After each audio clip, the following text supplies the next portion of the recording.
శుభోదయం మిత్రులారా, వార్తా కథనాలపై విశ్లేషణ కార్యక్రమం టీజీటీవీ మార్నింగ్ న్యూస్ కు స్వాగతం. నేను మీ జర్నలిస్ట్ సత్య. ముందుగా వివిధ పత్రికల్లో వచ్చిన ప్రధాన వార్తలను కనుక పరిశీలించినట్టయితే కాంగ్రెస్ లో అంతర్గత కుమ్ములాటలు, అంతర్గత ఏదైతే గొడవలు మరి ఇక్కడ రచ్చకెక్కిన పరిస్థితిని మనం ఇక్కడ చూడవచ్చు. ఒకవైపు రాజగోపాల్ రెడ్డి నేరుగా పొంగులేటి శ్రీనివాసరెడ్డిని అదేవిధంగా ముఖ్యమంత్రిని టార్గెట్ చేస్తూ బహిరంగంగా వ్యాఖ్యలు చేస్తా ఉండగా, మరోవైపు జడ్చర్ల ఎమ్మెల్యే ఆల్రెడీ అసమ్మతి రాగం ఆలపిస్తూనే ఉన్నాడు. మరి ఇక్కడ కొండా సురేఖ ఎడమొహం పెడమొహంగా ఉంటా ఉన్నది అని అంటే, ముఖ్యమంత్రి మొన్న పరకాలలో ఏర్పాటు చేసిన సమావేశంలో రేవూరి ప్రకాష్ రెడ్డిని మరోసారి గెలిపించాలని చెప్పి ఏదైతే వ్యాఖ్యలు చేసిండో, పరకాల నుంచి మరి కొండా సురేఖ దంపతుల కుమార్తె అయినటువంటి కొండా సుస్మితను పోటీ చేయాలని చెప్పి భావించిన కొండా దంపతులు ఒక్కసారిగా రగిలిపోయిండ్రు. అసలే ఉమ్మడి వరంగల్ పర్యటనకు దూరంగా ఉన్నటువంటి కొండా సురేఖ మధ్యలో విభేదాలు ఉన్నాయని చెప్పి ఒకవైపు ఆల్రెడీ గుప్పమంటున్న వేళ, మరి నిన్నటి రోజున ఏదైతే కొండా సుస్మిత డైరెక్ట్ గా మరి ఇక్కడ ముఖ్యమంత్రిని టార్గెట్ చేసి వ్యాఖ్యలు చేసింది. అన్నాదమ్ములు కలిసి దోచుకు తింటా ఉన్నారు, 200 కోట్ల రూపాయల భూమిని షెల్ కంపెనీకి కట్టబెట్టిండ్రు, నా మీద కౌంటర్ చేయాలని చూస్తే ముఖ్యమంత్రి బండారాన్నంతా బయట పెడతా, ఇప్పుడు ఒక్కటే బయట పెట్టినా అని చెప్పి డైరెక్ట్ గా టార్గెట్ చేసి, నువ్వు వచ్చి రేవూరి ప్రకాష్ రెడ్డి డైపర్లో కట్టుకొని తిరిగే రేవూరి ప్రకాష్ రెడ్డికి ఏ విధంగా టికెట్ ఇస్తాను ప్రకటిస్తావు? ఒకవైపు జంజి మరి 25 సంవత్సరాల తర్వాత కాదు 21 సంవత్సరాలకే మరి అసెంబ్లీలో అడుగు పెట్టాలంటావు, మరోవైపు ఇక్కడ డైపర్లు కట్టుకొని తిరిగే వాళ్ళకేమో టికెట్ ఇస్తా అని అంటావు. నేను ఖచ్చితంగా పరకాల నుంచి పోటీ చేస్తా, నువ్వు వస్తావో, నీ నాన్న వస్తాడో, నీ తాత వస్తాడో, దమ్ముంటే రాని అని చెప్పి సవాల్ విసిరిన పరిస్థితి. మరోవైపు నీ పక్కన పొంగులేటి ఉండడని పొంగులు వంగుతున్నావు కావచ్చు, ఆ పొంగు ఎక్కువ రోజులు ఉండదని కూడా డైరెక్ట్ గా వ్యాఖ్యలు చేయడం తీవ్ర దుమారాన్ని లేపింది. మరోవైపు కాంగ్రెస్ అంతర్గత కుమ్ములాటలు రచ్చకెక్కడంతో మరి ఒక్కొక్కరుగా నోరు విప్పే అవకాశం ఉన్నది. ఒకవైపు కౌంట్ డౌన్ స్టార్ట్ అయింది, 2 సంవత్సరాలు మాత్రమే ఉన్నది ప్రభుత్వానికి. ఇంకా ఓపిక పట్టలేక రేవంత్ రెడ్డి ఛత్రాధిపత్యాన్ని మరి ఇక్కడ జీర్ణించుకోలేక, ఆయనతో పాటు పొంగులేటి శ్రీనివాసరెడ్డి ఆధిపత్యాన్ని జీర్ణించుకోలేక ఒక్కొక్కరుగా మరి ఇక్కడ ఏదైతే తమ బ్లాస్ట్ అవుతా ఉన్న పరిస్థితి. మరోవైపు ఏదైతే బీఆర్ఎస్ నుంచి జాయిన్ అయిందో పోచారం శ్రీనివాసరెడ్డి కూడా డైరెక్ట్ గా వాగ్బానాలు ఎక్కుపెట్టిన పరిస్థితిని మనం ఇక్కడ చూడొచ్చు. మొత్తంగా మరి రేవంత్ రెడ్డి కూడా కౌంట్ డౌన్ స్టార్ట్ అయినట్టుగా పరిస్థితి కనబడుతున్న అంశాన్ని మనం ఇక్కడ చూడాలి. ఇక మరోవైపు చూసుకున్నట్టయితే 22A 3 నెలల ముందే మరి ముఖ్యమంత్రి దృష్టికి తీసుకొచ్చారంటే, ఇలా కావాలని చెప్పే 1,00,000 కోట్ల రూపాయల విలువైనటువంటి భూములను మరి ఇక్కడ ఏదైతే ఆ నిషేధిత జాబితాలో పెట్టి కమిషన్ల వసూళ్ల కోసం మరి ఇక్కడ సామాన్యుల దగ్గర నుంచి భూములను లాక్కునే ప్రక్రియ కోసం ఇదంతా చేసిందని చెప్పి మరి హరీష్ రావు మరోసారి నిన్నటి రోజున విమర్శలు చేయడం జరిగింది. 22A బాధితులందరూ కూడా జనతా గ్యారేజ్ లాగా ఎప్పుడు తెరిచే ఉంటుందని చెప్పి ఏదైతే తెలంగాణ భవన్ గురించి చెప్పిండో, తెలంగాణ భవన్ కు వరుస పెట్టి వస్తా ఉన్నారు, అందరికీ మేము అండగా ఉంటామని చెప్పి మరి ఇక్కడ న్యాయ సహాయం కోసం 8 మంది లాయర్లను నియమించినామని చెప్పి కూడా చెప్తున్న పరిస్థితి. ఇక మరోవైపు ఇందిరమ్మ రాజ్యం ప్రజాపాలన అని చెప్పుకునేటువంటి మరి ఇక్కడ రేవంత్ రెడ్డి ఢిల్లీలో జెన్జీ చేసిన ఉద్యమాన్ని మాత్రం సమర్థిస్తాడు. ఏదైతే తెలంగాణలో మరి పాలిటెక్నిక్ విద్యార్థులు స్కిల్ యూనివర్సిటీలో కలపడాన్ని నిరసించి వాళ్ళు ఆందోళన చేస్తే, నిన్నటి రోజున ఒక సిఐ మరి ఇక్కడ సాక్షాత్తు విద్యార్థి గొంతు నులిమిన వీడియోలు నిన్నటి రోజున సోషల్ మీడియాలో వైరల్ అయినాయి. దీనికి ప్రభుత్వం నుంచి ఇప్పటి వరకు స్పందన లేదు. అంటే చెప్పేది ఒకటి చేసేది ఒకటి. మరి ఇక్కడ మనం చేస్తే సంసారం, ఎదుటి వాళ్ళు చేస్తే వ్యభిచారం అన్నట్టుగా ఉన్నది ఇలా కాంగ్రెస్ మరి ఇక్కడ పరిస్థితి అనే విషయాన్ని మనం ఇక్కడ గమనించాలి. ఇక కళ్యాణ లక్ష్మికి సంబంధించి ఏదైతే స్టే వచ్చే వరకు కూడా కౌంటర్ వేయకుండా వేచి చూసినటువంటి ప్రభుత్వం ఇలా దిద్దుబాటు చర్యలా, లేదంటే మరి ఏదైతే కంటి తుడుపు చర్యలో కానీ మొత్తంగా దాన్ని స్టేని ఎత్తివేయాలని చెప్పి నిన్న రోజున కోర్టులో వాదనలు చేస్తే, మరి ఇక్కడ దానికి సంబంధించిన సరైన ఆధారాలు చూపిస్తేనే మేము స్టే ఎత్తివేస్తామని చెప్పి నిన్న హైకోర్టు వ్యాఖ్యలు చేసిన అంశాన్ని కూడా మనం ఇక్కడ చూడొచ్చు. ముందుగా నమస్తే తెలంగాణ వార్తలు కనుక చూసినట్టయితే, రేవంత్ అవినీతి గుట్టురట్టు చేస్తా, మంత్రి కొండా సురేఖ కూతురు సుస్మిత ఘాటు హెచ్చరిక. రేవంత్ రెడ్డి, ముందు నువ్వు ముఖ్యమంత్రిగా ఉంటావో ఉండవో చూసుకో, నీ తమ్ముడు 200 కోట్ల ఇష్యూ ఒక్కటే బయట పెట్టినా ఇంకా చాలా ఉన్నాయి. ఇంటెలిజెన్స్ పట్టుకొని మంత్రుల ఇళ్ల చుట్టూ పోలీసులను తిప్పుతావా? ముఖ్యమంత్రివి నువ్వా పొంగులేట? ఆ పొంగు ఎక్కువసేపు పొంగదు. వేం నరేందర్ రెడ్డి నీకు ఇస్తున్న సలహాలతోనే రాష్ట్రం ఆగమైపోతున్నది. అచ్చ కాంగ్రెస్ వర్సెస్ పచ్చ కాంగ్రెస్ అన్నట్టుగా ఉన్నది రాష్ట్రంలో పరిస్థితి. డైపర్ వేసుకోకుండా నడవలేని రేవూరికి మళ్ళా టికెట్ ఇస్తానంటావా?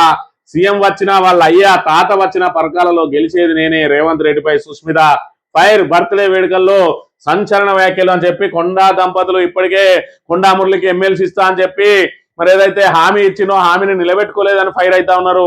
మరోవైపు రాబోయే ఎలక్షన్లలో ఖచ్చితంగా పరకాల నుంచి టికెట్ మాకే కావాలని చెప్పి ఆశిస్తా ఉంటే వాళ్ళ ఆశల మీద నీళ్లు జల్లిండు. ఇప్పటికే కొండా సురేఖకు ప్రాతినిధ్యం లేకుండా మరి గతంలో చూసుకున్నట్టయితే కొండా సురేఖ మరి ఆయన ఓఎస్డీని అరెస్ట్ చేయడానికి ప్రయత్నం చేస్తే కొండా సురేఖ ఆమె బండ్లు ఎక్కించుకొని బాధ్యత తీసుకొని పిసిసి అధ్యక్షుని ఇంటికి పోయింది.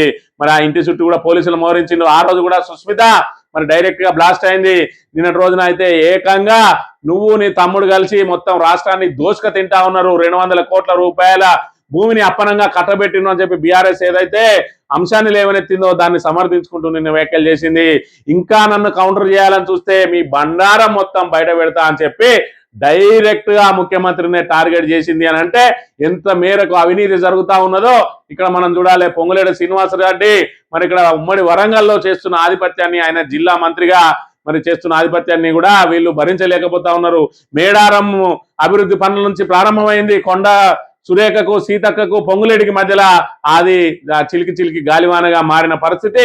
చివరికి డైరెక్ట్ ముఖ్యమంత్రిని టార్గెట్ చేసి అవినీతి పరునివి నువ్వు అని చెప్పి మరి వ్యాఖ్యలు చేసిన పరిస్థితిని కూడా మనం ఇక్కడ చూడాలి. రేవంత్ రెడ్డి జెంజీకి టికెట్ ఇస్తా అన్నావు, డైపర్లు వేసుకుంటే గానీ నడవలేని రేవూరికి మళ్ళా పరకాల టికెట్ ఇస్తానంటవా? కాంగ్రెస్ లో ఎమ్మెల్యేగా ఎవరినుండాలో నిర్ణయించాల్సింది అధిష్టానం.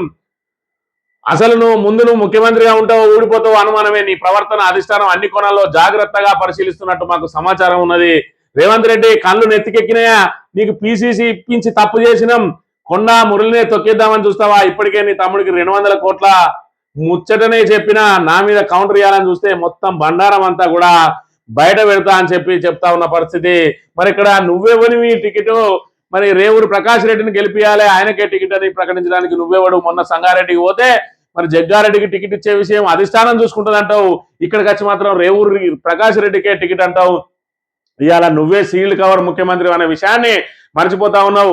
వైఎస్ రాజశేఖర రెడ్డి నేను 10 ఏళ్ళు ముఖ్యమంత్రిగా ఉంటాను ఏ రోజు చెప్పుకోలే, నువ్వెట్లా చెప్పుకుంటున్నావు అని చెప్పి డైరెక్ట్ టార్గెట్ చేసి మాట్లాడిన మాటలను కూడా మనం ఇక్కడ చూడాలి.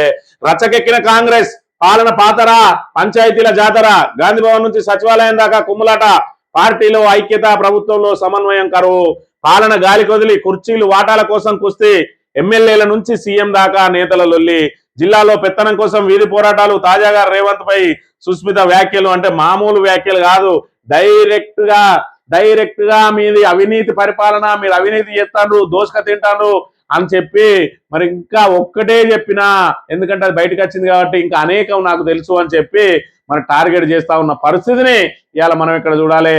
అంటే రేవంత్ రెడ్డి ఏదైతే ఇప్పటి వరకు మరి ఇక్కడ అందరినీ తొక్కుకుంటా నేను ఈ ప్లేస్ కు ఉట్టికి రాలే, అందరినీ తొక్కుకుంటా వచ్చినా అంటే ఇవాళ ఎవరెవరైతే తొక్కబడతా ఉన్నారో వాళ్ళందరూ కూడా వెనక నుంచి జట్టు కడతా ఉన్న పరిస్థితి. నువ్వు ఎక్కినవు మరి నిచ్చిన మెట్లలాగా ఉన్న వాళ్ళందరూ కూడా ఎక్కడి వాళ్ళు అక్కడ పక్క తప్పుకుంటే మీద నుంచి కుప్పగూలుతావు అని ఇవాళ సుస్మిత మరి డైరెక్ట్ గానే హెచ్చరిస్తున్న పరిస్థితిని మనం ఇక్కడ చూడాలి. ఇక మరోవైపు పోచారం శ్రీనివాసరెడ్డి ఏదైతే బీఆర్ఎస్ నుంచి మరి అభివృద్ధి కోసం అని చెప్పి కాంగ్రెస్ లో చేరిండో ఆ అభివృద్ధి మాట దేవుడెరుగు, కనీసం ఆయనకు అపాయింట్మెంట్ కూడా ఇస్తలేరట. పోనీ ముఖ్యమంత్రి అంటే వివిధ పనులలో ఉంటాడు, మంత్రులను ఇస్తారా అంటే మంత్రులు అపాయింట్మెంట్ ఇస్తలేరు. పోనీ మంత్రులు కూడా బిజీ ఉన్నారు, ఆయన సలహాదారు వేం నరేందర్ రెడ్డి అని ఇస్తాడా అంటే ఆయన కూడా ఆయనకు అందుబాటులో దొరకలేడట. దాంతో ఆయన ఆక్రోశం వెళ్ళగక్కిండు. నేను కేసీఆర్ దగ్గర నుంచి వచ్చి తప్పు చేసిన, అన్నం పెట్టినకే సున్నం పెట్టినా అని చెప్పి బాజాప్తా ఒప్పుకున్నాడు. దాంతో కాంగ్రెస్ కు తీవ్ర నష్టం జరుగుతుందని చెప్పి పోచారం సస్పెండ్ చేయాలని చెప్పి నిజామాబాద్ లో మన ఇక్కడ బాన్సువాడకు సంబంధించిన నియోజకవర్గ కాంగ్రెస్ నాయకులు కార్యకర్తలందరూ రోడ్డెక్కిరట. పిసిసి చీఫ్ పాల్గొన్న సమావేశం వద్దే ఆందోళన చేసి పోచారం సస్పెండ్ చేయాలంటా ఉన్నారు. ఇక్కడ 10 మంది ఎవరైతే జాయిన్ అయినరో అందులో గూడెం మైపాల్ రెడ్డి యూటర్న్ తీసుకొని ఆల్రెడీ మొన్నటి మున్సిపల్ ఎన్నికలలో బీఆర్ఎస్ అభ్యర్థులను ఆయనని చేసుకొని మరి 6 మున్సిపాలిటీలను గెలిపించుకున్న ఘనత మరి ఇక్కడ మైపాల్ రెడ్డిది. ఆల్రెడీ మైపాల్ రెడ్డి యూటర్న్ తీసుకున్నాడు. ఇప్పుడు ఉన్నది మొత్తం 9 మంది ఎమ్మెల్యేలు మాత్రమే బయట. అందులో దానం నాగేందర్ ఆల్రెడీ మరి ఇక్కడ రిటర్న్ రావడానికి సిద్ధంగా ఉన్నాడు. ఆయనకు అవకాశం ఇస్తే రావాలని చెప్పి ఎదురు చూస్తా ఉన్నాడు.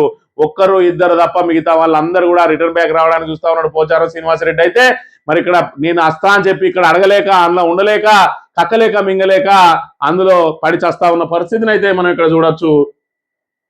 ఇక పక్కా కుట్ర, నిరుడు అక్టోబర్లోనే నిషేధిత జాబితా, డిసెంబర్లో హైకోర్టుకు సర్కార్ నివేదన, 8 నెలల తర్వాత రేవంత్ ప్రభుత్వ డ్రామాలు, పొరపాటైంది, తప్పు జరిగిందంటూ పైకి ప్రకటనలు, 3 నెలల క్రితమే ముఖ్యమంత్రికి చెప్పానన్న కోమటిరెడ్డి తప్పును అధికారులపైకి నెట్టి తప్పించుకునే యత్నం డిసెంబర్లోనే హెచ్చరించిన నమస్తే తెలంగాణ. మరి 22A ఇవాళ 22A అనేది పొంగులేటి శ్రీనివాసరెడ్డి మేడకు ఉచ్చులా బిగిసింది. 22Aను అడ్డం పెట్టుకొని అడ్డగోలుగా సంపాదించాలని ఏదైతే ప్రయత్నం చేసిండో పొంగులేటి శ్రీనివాసరెడ్డి, ఆ ప్రయత్నాలన్నీ కూడా బెడిసికొట్టినాయి. సాక్షాత్తు ముఖ్యమంత్రి ఇల్లే నిషేధిత జాబితాలోకి వెళ్లడంతో ఇవాళ మరి అధికారులు కాదు యావత్ తెలంగాణ ప్రజలు ముక్కున వేలేసుకుంటున్న పరిస్థితి నెలకొన్నది. ఇవాళ కమిషన్ల కోసం సామాన్యుల భూములను కబ్జా చేయడం కోసం మరి ఈ రకంగా నిషేధిత జాబితాలో పెట్టి 1,00,000 కోట్ల ఆస్తులను మరి ఇప్పటికే హైడ్రా పేరుతోటి రియల్ ఎస్టేట్ ను కుప్పగూల్చిండ్రు. ఇవాళ 22A తోటి మరి దాన్ని సమూలంగా సర్వనాశనం చేసిండ్రు ఇవాళ తెలంగాణ రాష్ట్రంలో రియల్ ఎస్టేట్ రంగాన్ని అనే విషయాన్ని మనం ఇక్కడ గమనించాలి. ఇక భూముల రక్షణకు గులాబీ దళం 22A బాధితులకు అండగా బీఆర్ఎస్ 10 మంది లాయర్లతో ఉచిత న్యాయ సహాయం 8125535604 నంబర్లో సంప్రదించండి. సర్కార్ స్పందించకపోతే సీఎం ఇంటి ముట్టడి. నిషేధిత భూముల బాధితులతో హరీష్ రావు. మరి ఇక్కడ మీకు జనతా గ్యారేజ్ లాగా అందరికీ మరి ఏ సమస్య వచ్చినా తెలంగాణ భవన్ తెరిచి ఉంటది రండి అని చెప్పి ఏదైతే పిలుపునిచ్చిందో మరి ఆ రోజున చూసిన మూసి ఏదైతే పరివాహక ప్రాంత ప్రజలను మెడబట్టి గెంటేయడానికి ప్రయత్నం చేస్తే మరి వాళ్ళందరూ కూడా ఏదైతే తెలంగాణ భవన్ మెట్లెక్కిండ్రు. కేసీఆర్ ఆ రోజే చెప్పిండు మీరు అందరూ సైలెన్స్ గా ఉండండి, వాళ్ళే బీఆర్ఎస్ కోసం టార్చ్ లైట్లు వేసుకొని వెతుక్కుంటా వస్తారని. అదే మాట ఇవాళ ఈ రోజు కాదు మొన్న 1.5-2 సంవత్సరాల క్రితమే తేట తెల్లం అయిపోయింది. మరి ఇక్కడ ఇవాళ ప్రజలకు అందుబాటులో ఉండేది అండగా ఉండేది బీఆర్ఎస్ మాత్రమే అని చెప్పి మరోసారి తేట తెల్లమైంది. ఇక గొంతు నొక్కే పాలన.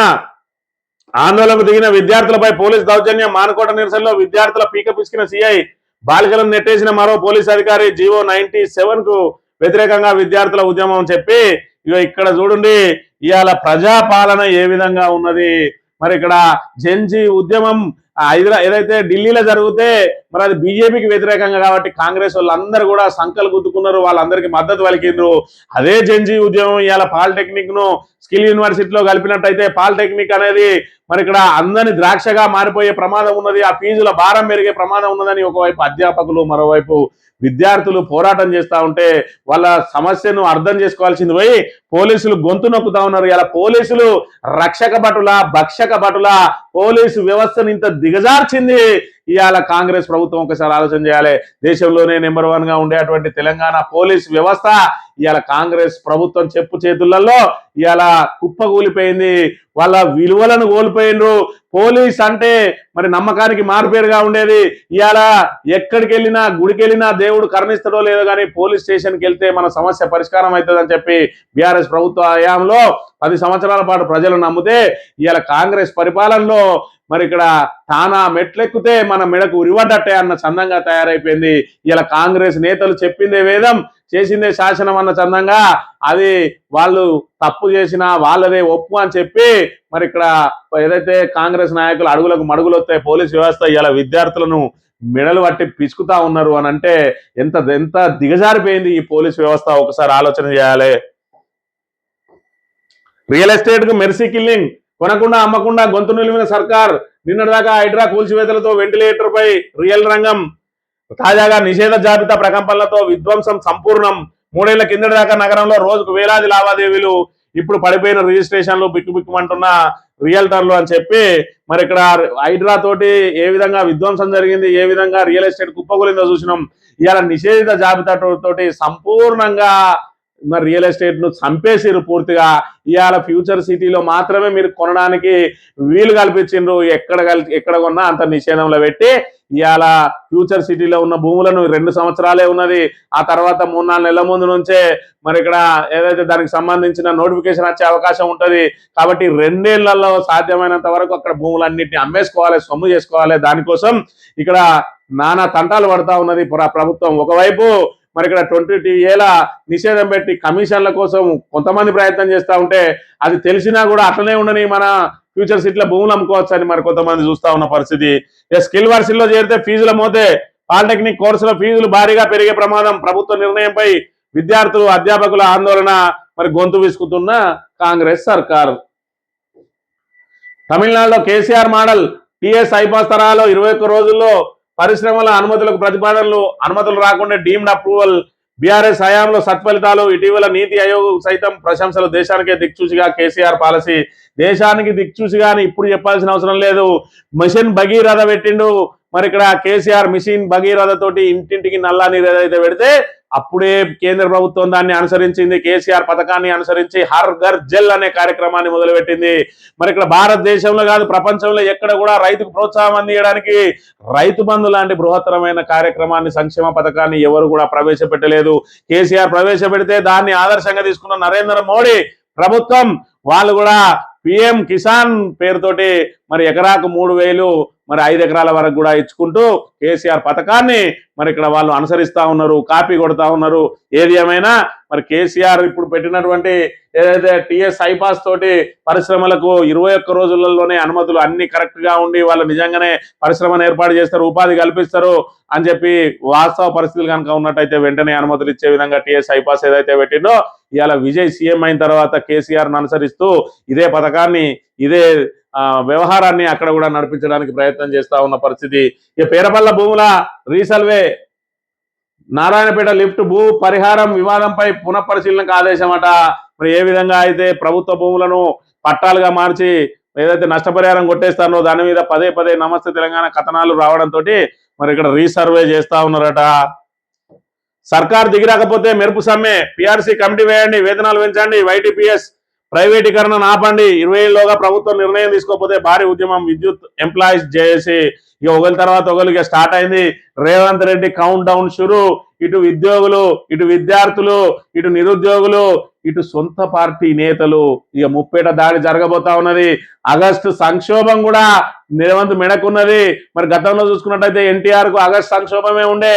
మరి చంద్రబాబు కూడా ఆగస్టు నెలలో మరి బయటికి వెళ్ళాలంటే 9 సంవత్సరాల పరిపాలనలో ఆగస్టులో కాలు గడపకుండా మరి ఇక్కడ హైదరాబాద్ కేంద్రంగానే ఆయన రాజకీయం నడిపేది. ఆగస్టులో బయటికి పోతే ఆగస్టు సంక్షోభం ఏమైందో అని ఇవాళ రేవంత్ రెడ్డి కూడా బయట అమెరికా, బ్రిటన్ పర్యటనకు బయలుదేరిండు. ఇది ఆగస్టు సంక్షోభం. ఈ ఆగస్టు దాటితే తప్ప రేవంత్ రెడ్డి భవిష్యత్తు ఎలా ఉంటుందో తెలియని పరిస్థితి. 10వ తరగతి విద్యార్థులే చంపేసిండు. ప్రిన్సిపాల్ హత్య కేసులో వీడిన మిస్టరీ, మందలించిందనే కక్షతోనే కడతెరిచారు. గ్లౌజులు వేసుకొని కత్తులతో దాడి, హత్యానంతరం 2.5 లక్షలతో పరారి. బాబు అన్న క్లూతో ఛేదించిన పోలీసులు. 2 నిందితుల అరెస్టు, 1,54,000 నగదు, కత్తి, సెల్ ఫోన్లు స్వాధీనమట. ప్రిన్సిపాల్ రూపారెడ్డి మరి హత్య కేసు ఏదైతే మిస్టరీగా మారిందో దాన్ని ఛేదించిన పోలీసులు. విద్యార్థులు, 10వ తరగతి విద్యార్థులు ఏదైతే ఆ విద్యార్థిని మందలించిందో కక్ష పెంచుకున్నటువంటి మరి ఆయన ప్రిన్సిపాల్ని హత్య చేయాలని చెప్పి పూనుకొని ఇంకొక విద్యార్థి సహాయంతో ఆయన కాపలా పెట్టి ఇంట్లోకి మరి దూరి కత్తులు అంటే గ్లౌజులు వేసుకొని కత్తులతోటి పొడిచి చంపినట. కళ్యాణ లక్ష్మిపై స్టే ఎత్తివేతకు నో, రాష్ట్ర ప్రభుత్వ విన్నపాన్ని తిరస్కరించిన హైకోర్టు. చట్టబద్ధమైన ఆధారం ఏమిటో చెప్పాలని స్పష్టీకరణ, విచారణ నేటికి వాయిదా. ఈ ప్రభుత్వం మరి ఎవరో ఒకరు పిటిషన్ ఎత్తే పథకాలు ఆగిపోతాను అంటే ఇంతకంటే దుర్మార్గమైన ప్రభుత్వం ఏదైనా ఉన్నదా? ఇవాళ ఏదైనా పిటిషన్ వేయంగానే కోర్టులు ఎక్కడ కూడా స్టే అయ్యాయి, దానికి సంబంధించి కౌంటర్ దాఖలు చేయాలని ప్రభుత్వానికి కొంత సమయం ఇస్తాయి. ఆ సమయంలో కూడా కౌంటర్ దాఖలు చేయలేదు అని అంటే దీనికి కారణం ఏంది? కళ్యాణ లక్ష్మి పథకాన్ని ఏ విధంగా ఆపాలి? ఇలా ఖజానాకు మరి ఇక్కడ భారంగా మారుతా ఉన్నది. మరి ఏవైతే డబ్బులు వస్తున్నాయో ఖజానాలో అవి మేము బొక్కేయడానికే సరిపోతలేవు. ఇంకా కళ్యాణ లక్ష్మి పేరుతో మనిషికి ₹1,00,000 ఇవ్వాలంటే ఎడిగిపోవాలని ఈ కళ్యాణ లక్ష్మి పథకం అనేది కేసీఆర్ ప్రవేశపెట్టిన పథకం. మరి దీన్ని ఆపాలని చూస్తా ఉన్నారు. ఒకవైపు ఏమో ఎలక్షన్ల ముందు కళ్యాణ లక్ష్మికి తోడు అదనంగా తులం బంగారం ఇస్తామని చెప్పిన వాళ్ళు ఇవాళ బంగారం మాట దేవుడు ఎరుగు ఉన్న కళ్యాణ లక్ష్మినే మరి ఇక్కడ రద్దు చేసే కుట్రవంతా ఉన్నారు. ఆ కుట్ర ఫలితమే ఇవాళ హైకోర్టు స్టే, దానికి కౌంటర్ దాఖలు చేయకుండా తాత్సారం చేసి ఇవాళ మేము మస్తు ప్రయత్నం చేస్తున్నాం అన్నట్టుగా కలరింగులు ఇస్తా ఉన్నారు. అయినా హైకోర్టు వీళ్ళు చెప్పిన సమాధానాలతో ఏకీభవించలేదట. ఇంకా దానికి సరైన ఆధారాలు చూపించుంది. ఏమంటా ఉన్నది? ప్రభుత్వ రంగ సంస్థలను లాభాల్లోకి తీసుకొచ్చి ఆ లాభాలను సంక్షేమ పథకాలకు ఖర్చు పెట్టుండ్రి. ఇలా ఆర్టీసీ లాంటి ప్రభుత్వ రంగ సంస్థలు ఉన్నాయి, వాటిని లాభాల్లోకి తీరంటే ఏ విధంగా లాభాలకు తెస్తావు? అందులో మహిళలకు మొత్తం ఉచితమే పెట్టినావు కదా, అది ఇప్పుడు గుదిబండగా మారింది. ఇలా ఆర్టీసీని లాభాలలో మరి మళ్లించిన ఘనత కేసీఆర్ అయితే ఆర్టీసీని కుదేలు చేసిన ఘనత ఇలా రేవంత్ రెడ్డిది. మేము మొత్తం ఉచిత బస్సు తోటి పూర్తి స్థాయిలో పెద్ద ఎత్తున ఏదైతే లాభాలు వస్తున్నాయని చెప్తా ఉన్నారో ఎట్లా లాభం వస్తుంది? ఉచిత టికెట్తో ఎట్లా లాభం వస్తుంది? మరి ఒక్క మహిళలకు పెడితేనే గంట లాభం వస్తే ఆయనతో జెంట్స్ కూడా ఫ్రీగా పెట్టు, ఇంకా పెద్ద ఎత్తున లాభం వస్తుంది కదా అని చెప్పి మరి ఇక్కడ విమర్శలు వినిపిస్తున్న అంశాన్ని కూడా చూడవచ్చు. ఇక సాక్షి దినపత్రిక విషయానికి వస్తే కాంగ్రెస్ లో అంతే, అధికార కాంగ్రెస్ పార్టీలో రోజుకో రీతిన బహిర్గతం అవుతున్న విభేదాలట. ఇక దీని ఏదైతే కొండా సుష్మిత మాట్లాడిన మాటలు అచ్చ కాంగ్రెస్ పచ్చ కాంగ్రెస్ కు సంబంధించి ఇప్పుడు పెద్ద ఎత్తున మరి ఇక్కడ అసలైన కాంగ్రెస్ నాయకులు ఒకవైపు, ఏదైతే రేవంత్ రెడ్డి ద్వారా వచ్చిన నాయకులు ఒకవైపు, ఇప్పుడు మరి ఇక్కడ ఆ రెండు పిల్లర్లు మారబోతా ఉన్నాయి. ఉత్తమ్ కుమార్ రెడ్డి దీనికి వెనుక నుంచే ఇంకా బయటికి కనబడకుండా నేతృత్వం వహిస్తా ఉన్నాడట. తర్వాత ఏదైతే బట్టి విక్రమార్క రగిలిపోతా ఉన్నాడు, కాకపోతే బ్లాస్ట్ అయితే తన మీద మరింత ఉసిగొల్పుతా ఉన్నాడు రేవంత్ రెడ్డి. ఇప్పటికే కమిషన్ల భాగవతం గురించి బట్టబయలు చేసిందే రేవంత్ రెడ్డి అని ఉన్నాయి కాబట్టి ఆయన కూడా సమయం కోసం వేచి చూస్తా ఉన్నాడు. ఇక్కడ శ్రీధర్ బాబును కూడా తొక్కి పెడతా ఉన్నాడట రేవంత్ రెడ్డి. దాని మీద మరి ఇక్కడ వీళ్ళందరూ కాంగ్రెస్ నాయకులందరూ ఏకమై రేవంత్ రెడ్డిని దొక్కాలే, కానీ అవకాశం వచ్చినప్పుడు మరి ఇక్కడ మెసలకుండా చేయాలి, కానీ మనం పాము అది తోక దొక్కిడిచి పెట్టే ఉంటే మనమే మునిగిపోతామని కూడా భయపడతా ఉన్నారట. 5 రాష్ట్రాల ఎన్నికల్లో సత్తా చాటాలి, అవసరమైన ప్రచారం ఇతర సహకారానికి ముందుంటాం, కీలకమైన రాష్ట్రాల్లో తెలంగాణ నేతలు అక్కడే మకాం వేసేందుకు సిద్ధం, యువతకు మరింత చేరువయ్యేలా రాష్ట్రంలో ప్రత్యేక కార్యక్రమాలు. సిడబ్ల్యూసి సమావేశంలో సీఎం రేవంత్ రెడ్డి అట యువతకు మరి ప్రత్యేక కార్యక్రమాలు ఏం చేస్తానవో ఇక్కడ కనబడుతూనే ఉన్నది. మరి నువ్వు వాళ్ళ గొంతు నొక్కి ఈ యువత కోసం ఏం చేస్తానో, వాళ్ళ గొంతు ఏ విధంగా నొక్కుతానో ఇక్కడ సాక్షాత్ కనబడతా ఉన్నది. ఇంకా జెన్జీ అని చెప్తావు, నువ్వు చేసే పనులు మరి వేరే ఉన్నదనే విషయాన్ని కూడా మనం ఇక్కడ గమనించాలి. ఇక నేర చరిత్రలో టాప్ రేవంత్ రెడ్డి, పాపం వాళ్ళ గురువు 4వ స్థానంలో ఉన్నాడు, గురువును మించిన శిష్యుడు అయిపోయిండు. 7 లక్షల ఎకరాలకు సాగునీరు, మంత్రి ఉత్తమ ఆదేశాలతో ప్రణాళిక సిద్ధం. గతేడాది ఖరీఫ్ లో 37 లక్షలకు ఇస్తే ఇలా 7 లక్షల ఎకరాలకు ఇవ్వడానికే మరి ఇక్కడ ఆయన ఆదేశాలు జారీ చేసింది. కానీ మరి మిగతా 30 లక్షల ఎకరాల పరిస్థితి ఏంది? ఎల్నినో ప్రభావమే లేదు, మాకు వానలు పడ్డాయి అన్నాడు. ఒక్కానకే అడ్డు పండుతాయి అనే విషయం మరి రేవంత్ రెడ్డి తెలియదు. ఏదైతే ఒక్కానకే అడ్డు పండుతాయో ఒకసారి రేవంత్ రెడ్డికి తెలుసుకోవాలి. నేను ఏదైతే రైతు బిడ్డని అంటాడు, మరి ఆ రైతు బిడ్డకి ఎన్ని వానలు వస్తాయో ఎంత పోతాయో కూడా తెలియని పరిస్థితి. స్వల్ప వ్యత్యాసాలు మాఫీ, పేరు ఇంటి పేరులో స్వల్ప వ్యత్యాసాలు, అక్షర దోషాలకు నోటీసులు రావు, అలాంటి ఓటర్ల వివరాలు సరిచేయనున్న ఈఆర్ఓలట. ఓవరాల్ గా 76 లక్షలు 74 లక్షల ఓట్లు మరి రాష్ట్రంలో తొలగిపోతా ఉన్నాయి. మరి దాంతో పాటు ఏదైతే ఆల్రెడీ ఇప్పుడు కౌంటులో ఉన్నాటిని కూడా మరి ఇక్కడ వాళ్లకు నోటీసులు జారీ కాబోతా ఉన్నాయి. ఆ నోటీసులు జారీ అయ్యేదానిలో స్వల్ప తేడాలు అంటే అక్షర దోషాలు ఏమన్నా ఉంటే వాటిని సరి చేస్తాం, పూర్తిగా పెద్ద ఎత్తున వ్యత్యాసాలు ఉన్న వాటిని మాత్రమే తొలగిస్తామని చెప్తా ఉన్న పరిస్థితిని మనం చూడవచ్చు. ఈ ఆంధ్రజ్యోతి విషయానికి వస్తే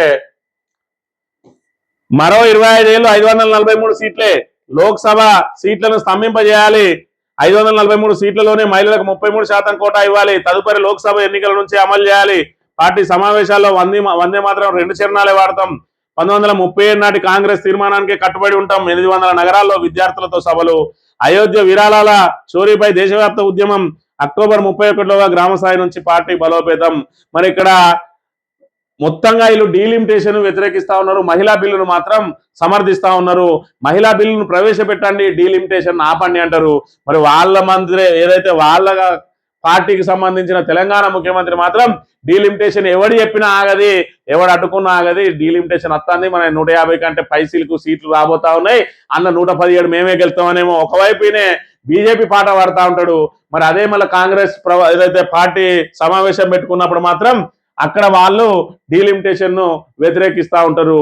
మరి ఇక్కడ రేవంత్ రెడ్డి బీజేపీ కాంగ్రెసా ఇప్పుడు వాళ్ళే తేల్చుకోవాలి.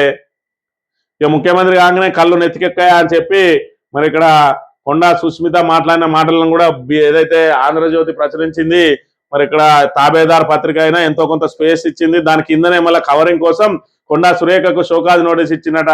మరి కొండా సుష్మితకు ఆల్రెడీ పార్టీ సభ్యత్వమే లేదని చెప్పిండు. మరి పార్టీ సభ్యత్వం లేని ఆమె మాట్లాడితే మరి కొండా సురేఖకు ఎందుకు షోకాజ్ నోటీస్ ఇచ్చిండ్రో అక్కడ మాట్లాడినటువంటి ఎమ్మెల్యే నాగరాజు ప్రజలకు సమాధానం చెప్పాలి.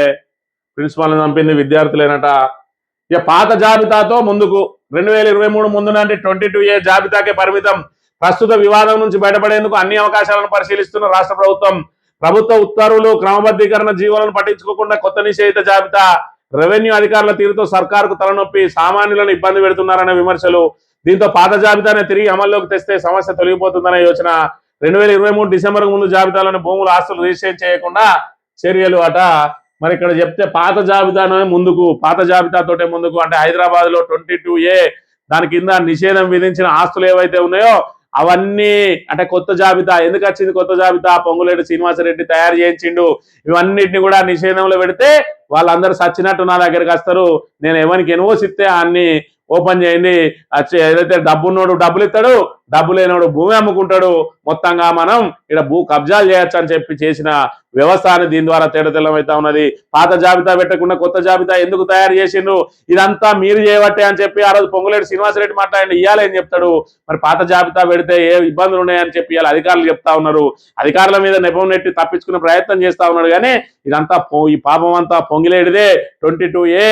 మరి ఉచ్చు ఖచ్చితంగా పొంగులేటి శ్రీనివాసరెడ్డి మెడకు చుట్టుకున్నది అనే విషయాన్ని కూడా మనం ఇక్కడ గమనించాలి. ఇక ఓటర్ల గుర్తింపునకు ఆధారట మనకి ఇతర ఏదైతే నోటీస్ వచ్చిన వాళ్ళు ఖచ్చితంగా వారం లోపల దాన్ని ఆ నోటీస్కి రిప్లై ఇవ్వాలి.